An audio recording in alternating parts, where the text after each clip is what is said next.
মায়া।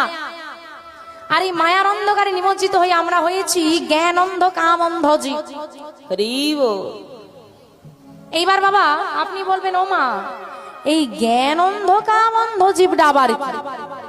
অন্ধ জীব জানি কার চোখে দেখতে পায় না, এ আবার জ্ঞান অন্ধ কাম অন্ধ, আবার অন্ধেরও ভাগ আছে। আমরা অন্ধ নই, আমরা হচ্ছে জ্ঞান অন্ধ কাম অন্ধ। সেটা কি রকম বলে, রাগ করবে না তো, একটা কথা বলবো। এখানে তো বহু বছর কীর্তন হচ্ছে, প্রতি বছর কীর্তন শুনতে আসো, আশেপাশে কীর্তন হয় শুনতে যাও, কম বেশি সব কীর্তনিয়াই তো হরিবাসরে দাঁড়ায়, চিৎকার করতে করতে বলে যায়, কম বেশি সবাই বলে ভগবানের চরণ আশ্রয় করো, সৎপথে থাকো, বলে তো গুরুচরণ আশ্রয় করো, গলায় তুলসীর মালা নাও, ভগবানের সেবা করো,